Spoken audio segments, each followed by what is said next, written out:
La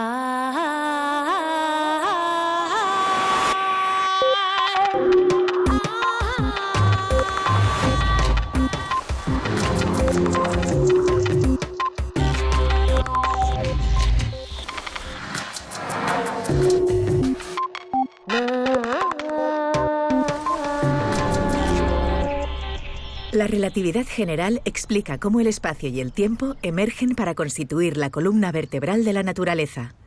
Pedro Ferreira. Transcurrido casi un siglo desde que Albert Einstein dio a conocer al mundo su teoría de la relatividad general, distintos grupos de investigación ponen a prueba su validez a escala del universo. Pedro Ferreira es uno de los científicos que trabaja en esta línea desde Oxford. En este capítulo de Redes, Ferreira hablará con Punset de algunos fenómenos astronómicos que derivan de las ideas de Einstein y repasará las piezas que aún faltan para completar el rompecabezas de la relatividad. Y en su sección, Elsa Punset planteará otro aspecto que también despierta muchas incógnitas, pero cuyo papel es crucial en ciertos aspectos de la vida cotidiana: el inconsciente.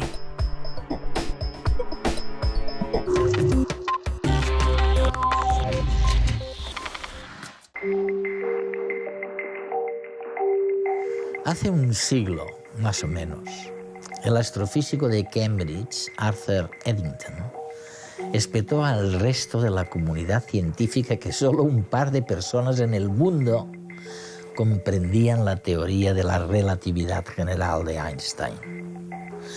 Curiosamente, el mismo Eddington difundió en 1919 dicha teoría al mundo anglosajón y quizás gracias a él, hoy mucha más gente de la calle que aquellos dos está familiarizada en cierto modo con la teoría de Einstein. Y muchos científicos, no solo los dos que afirmaba Eddington, la comprenden a la perfección. Uno de esos es el astrofísico Pedro Ferreira, que lleva años explicando con éxito la teoría a sus alumnos de la Universidad de Oxford y que hoy, en Redes, nos ayudará a entenderla un poco mejor. Pedro, Es cierto que incluso ahora no logro desentrañar el misterio, y mira que lo he intentado muchas veces. Me refiero a entender la teoría de la relatividad general. Sería maravilloso aprovechar la oportunidad de hablar contigo para entenderla un poco. Tal vez estaría bien empezar comparando la idea que teníamos del universo, la que yo tenía de niño, de que era algo homogéneo, sin grandes interrupciones ni saltos, con lo que nos dijisteis más tarde, que no es nada uniforme, que la estructura del universo es muy abrupta y que unas cosas colisionan con otras. Oye, vamos a ver, ¿sabemos ahora cuál es de verdad la estructura del universo? Bueno, nuestra noción del universo ha cambiado enormemente en los últimos 30 o 40 años. Tienes toda la razón. Tras muchos años, la teoría de la relatividad general de Einstein nos permitió algo importantísimo: predecir y confirmar que el universo consiste en un espacio-tiempo que se expande uniformemente, un espacio-tiempo que está en eterna expansión y que es increíblemente uniforme, increíblemente homogéneo si empleamos el término técnico. Sin embargo, basta con mirar al cielo para observar galaxias y cúmulos de galaxias, lugares con mucha luz y regiones con muy poca. Es una estructura muy compleja. A principios de la década de los 60 e incluso antes, se empezó a pensar que tenía que existir una relación entre ambas cosas, entre la imagen uniforme del universo y la imagen de complejidad estructural. Creo que uno de los principales hitos de los últimos 30 o 40 años ha sido explicar dicha estructura. Ahora comprendemos lo que denominamos estructura a gran escala del universo, su complejidad. Las colisiones que mencionabas, mucho mejor y con muchísima más precisión que antes. Los cuerpos celestes, como los planetas, provocan un cambio en el espacio-tiempo cuya forma cambia. Y no hay manera de explicar lo que ocurre a no ser que intentemos entender lo que dijo Einstein. En cierta manera sí. De todos modos, creo que debemos ser justos con Newton. La ley de la gravedad de Newton fue, y sigue siendo, tremendamente útil para explicar muchas cosas. Por ejemplo, explica casi todo lo que sucede en el sistema solar. También podemos describir bastante bien el movimiento y rotación de las galaxias con la ley de la gravitación de Newton. Pero si aspiramos a tener una visión más amplia, si queremos ver de dónde viene todo y cómo se relacionan las cosas entre sí, es imposible ignorar que vivimos en un universo inmenso en el que todo está conectado.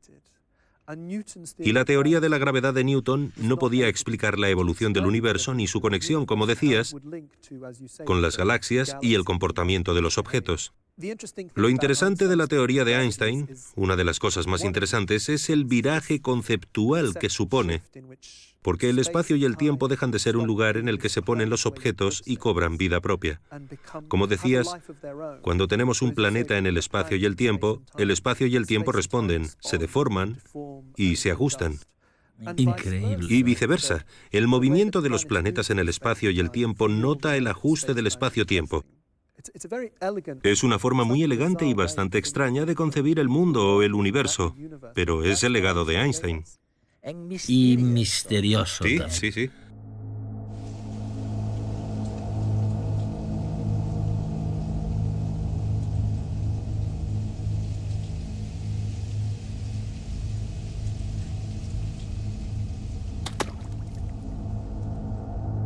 Cuando tiramos una piedra en un estanque, provocamos olas en el agua.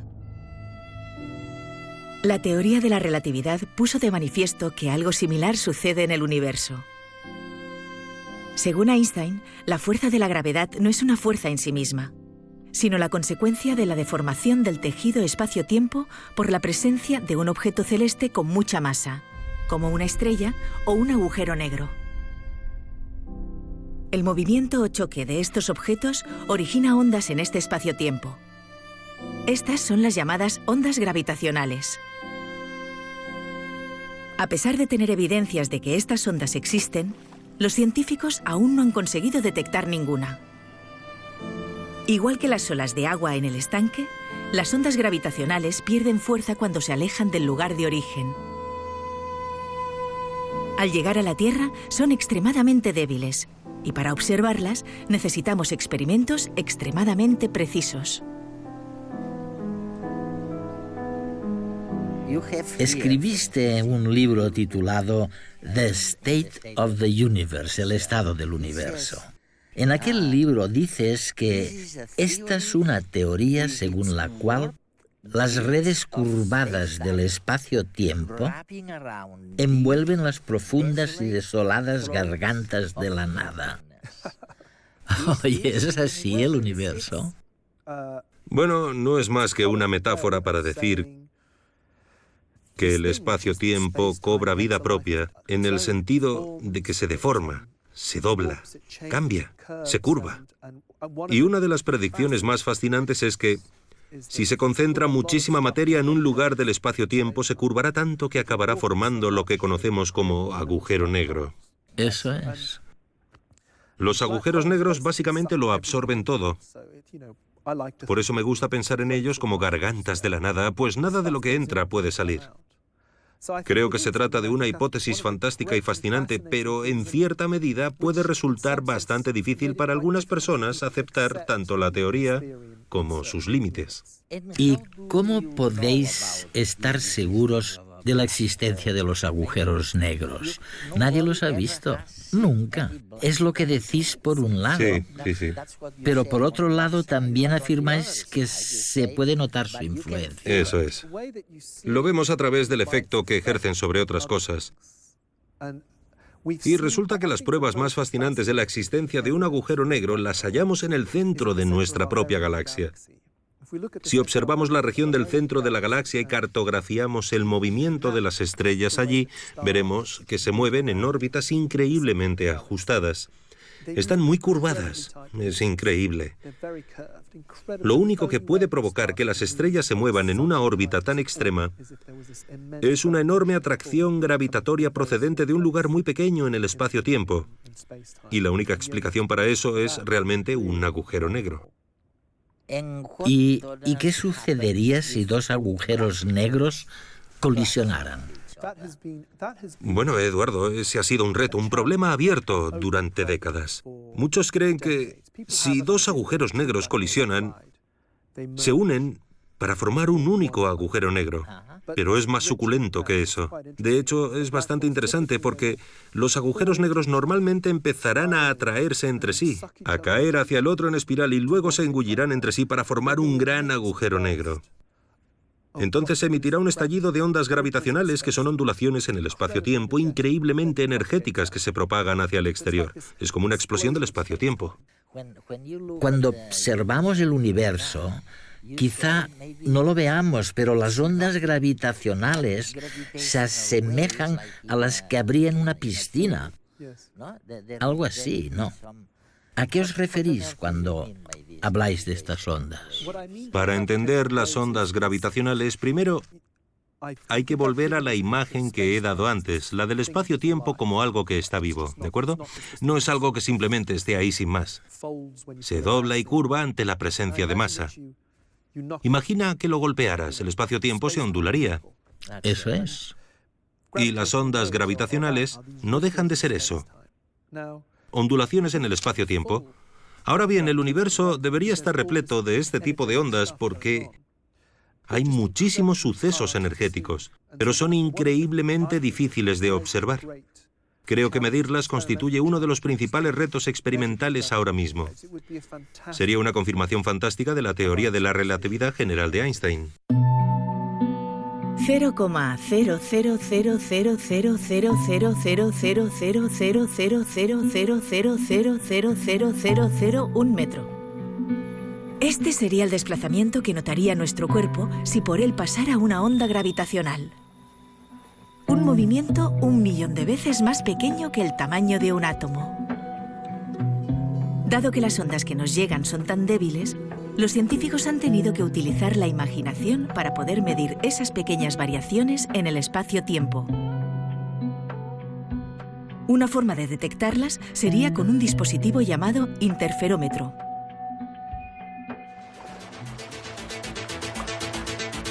Supongamos que tenemos dos barcos exactamente iguales en medio del mar. Los preparamos para que, a la misma velocidad, recorran la misma distancia en direcciones perpendiculares y regresen al punto de partida.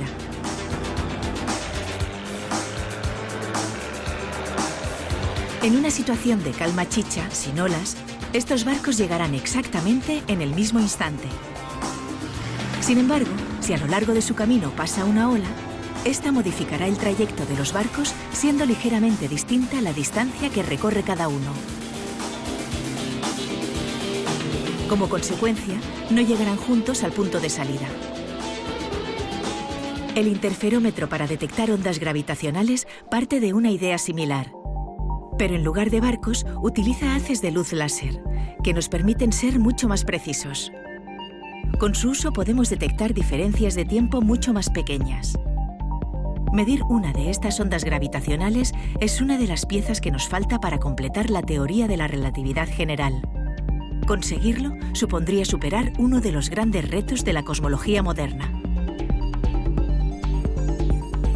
¿Crees que estamos dejando atrás nuestras ideas del universo? Es decir, ¿crees que cuando se habla de nuevas teorías como la teoría de cuerdas y otras, cuando se habla de nuevas maneras de entender el universo, ¿apuntamos al futuro o apuntamos más bien a la nada? Hay que tener en cuenta el poder de los pensamientos en la física moderna. Las ideas visionarias que a menudo son bastante descabelladas, bastante peregrinas, son las que nos hacen avanzar. Como cuando hablabas del comentario de Eddington sobre la teoría de Einstein. En fin, piensa que la teoría de Einstein en su momento resultaba totalmente estrafalaria. Einstein tuvo que aprender una nueva forma de matemáticas, aprender de modo autodidacta y formular la nueva teoría de un modo que nadie acababa de entender en la época. Ahora, en cambio, sí la entendemos, aunque a algunos les asusta, sigue existiendo ese miedo. Los que no conocen la teoría tienen miedo a tener que aprender las matemáticas. Sin embargo, yo la enseño en Oxford y creo que a mis alumnos les encanta la relatividad general. Es genial aprenderla. Pese a todo, en su momento parecía descabellada. Mencionabas la teoría de cuerdas, que es, en mi opinión, muy difícil de entender si no la conoces bien. Pero me parece un campo fabuloso, porque en él trabaja gente inteligentísima e interesante.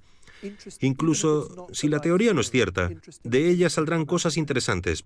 Por tanto, estoy convencido de que hay que tener amplitud de miras, que debemos plantearnos temas distintos, proseguir con todos ellos y ver a dónde nos llevan. Llevamos unos 100 años poniendo a prueba la relatividad general de Einstein.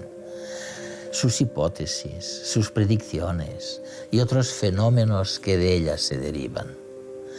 Por el momento parece que estas cuestiones se van cumpliendo, aunque como siempre cada respuesta que constatamos desata nuevas preguntas. Cada vez diseñamos experimentos más ambiciosos, más caros y más increíblemente sofisticados, como el colisionador de hadrones de Ginebra o el interferómetro que hemos conocido en este capítulo. Y pese a nuestros esfuerzos, las nuevas preguntas siguen surgiendo. Pero eso es bueno. Nos da alas para innovar, para progresar y generar nuevo conocimiento. No me digan que no es fantástico.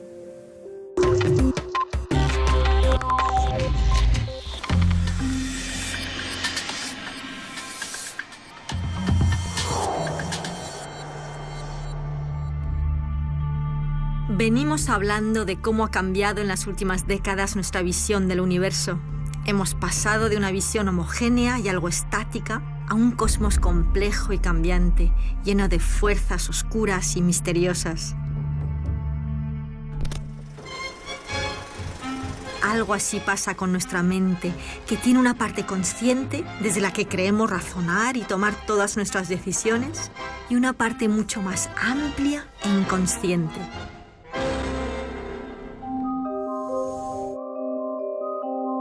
El inconsciente es una zona subterránea que se forma con las capas de las experiencias, los aprendizajes, las emociones y los recuerdos que almacenamos desde el primer día de vida.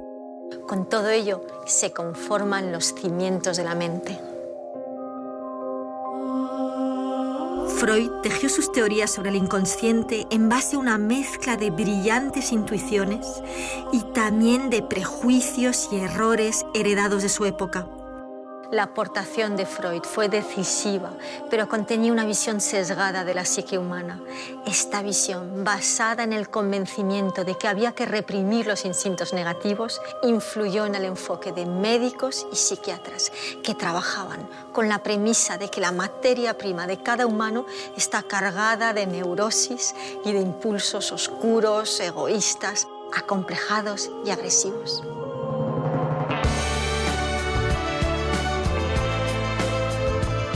Para Carl Jung, el discípulo de Freud, el inconsciente tiene una parte mucho más luminosa.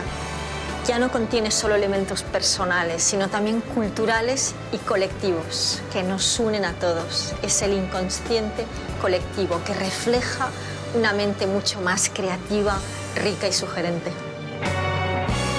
La ruptura de Jung con Freud enriqueció enormemente nuestra visión del inconsciente.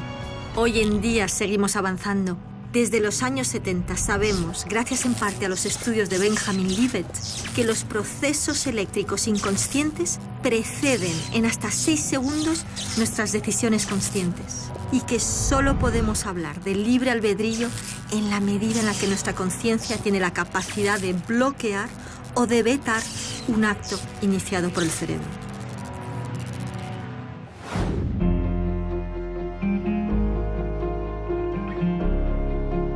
La emoción del momento puede reprimirse, pero el inconsciente sigue dictando de forma silenciosa nuestro comportamiento, como una hoja de papel que ha sido enrollada durante mucho tiempo.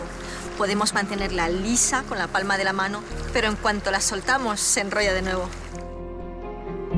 Ahora vamos a sugerir un pequeño viaje al inconsciente, como si saliésemos al cosmos y buscásemos respuestas en algunos de los agujeros negros que lo conforman.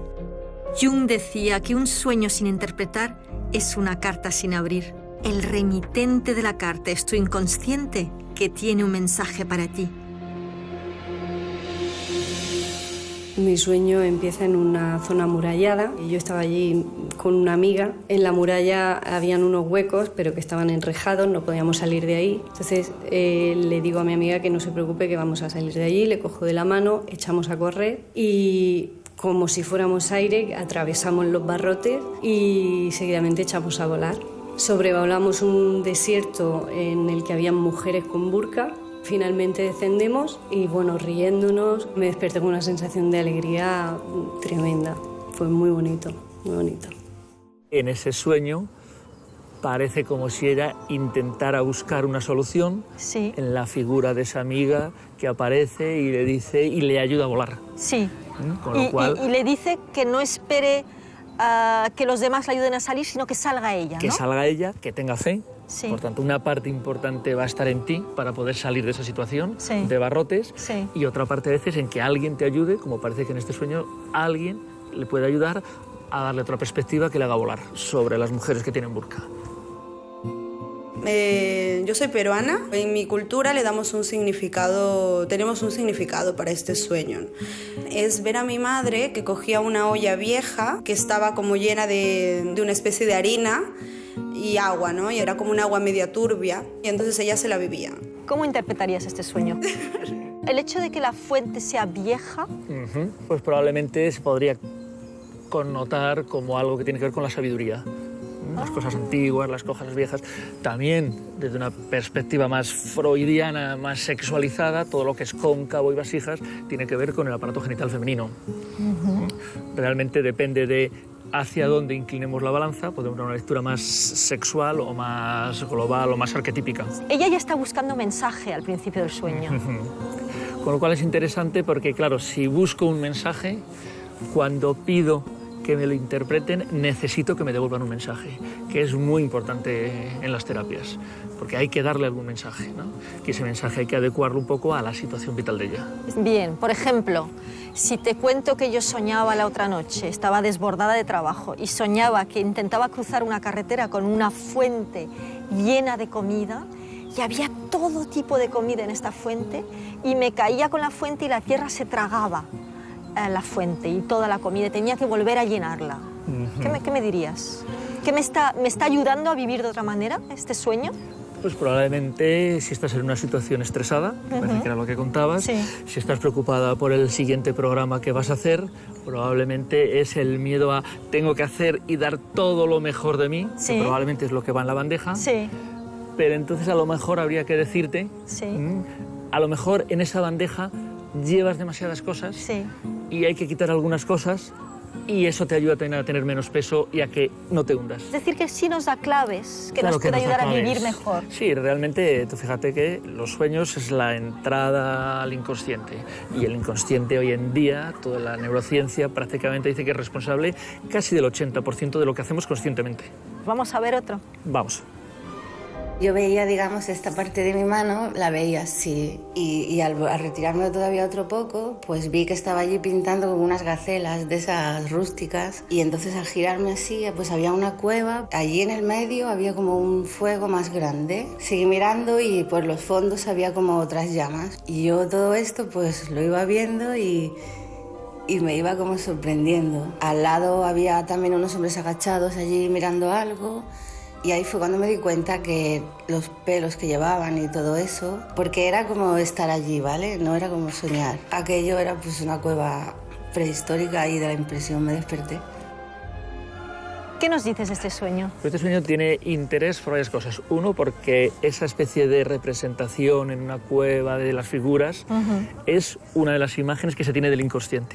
Con lo cual se podría decir como si esa persona estuviera intentando buscar algo dentro de sí mismo. ¡Ah, qué bonito! Y después, por otro lado, es importante señalar que puede que sea lo que se llama un sueño lúcido, que es gente que es capaz de ser consciente de que está soñando y entonces incluso es capaz a veces de modificar y hacer continuar los sueños. Entonces es decir, hablas con tu inconsciente, es como una conversación que entablas con el inconsciente. Siendo consciente. De hecho, hay técnicas que se empiezan a poner también de moda que te ayudan a conseguir sueños lúcidos. Quizá este se pudiera considerar un sueño lúcido porque son sueños muy vívidos, muy reales y donde además la gente se reconoce a sí mismo soñando. José Luis, vamos a recordar algunas claves básicas a la hora de interpretar nuestros sueños. La primera, ¿qué sería? La primera es fundamental, recoge inmediatamente, nada más despertar, lo que recuerdes. Perfecto. La segunda. La segunda siempre sería, acuérdate de qué te ha impactado o qué emoción ha ido ligada a ese sueño. Muy bien, si era una emoción positiva o negativa. Otra clave. Tercera, busca símbolos que se repiten en tus sueños. Siempre tienes que ser tú el que da significado a los símbolos y al sueño. El mismo sueño es distinto en distintas personas. Y por último... Y fundamental, que es contextualizar en el momento vital de la persona el sueño. Es decir, intentar ver cómo el sueño encaja en lo que te está preocupando en esos días. Exactamente, y probablemente incluso te da claves para ayudar a resolver esa situación, ese problema. Perfecto. Que seamos oscuridad o luz depende sobre todo de nuestro entorno y de nuestra voluntad para educarnos y transformarnos. Bastaría con contradecir en vez de justificar las respuestas automáticas almacenadas en las catacumbas de la mente humana. No es magia, es inteligencia emocional.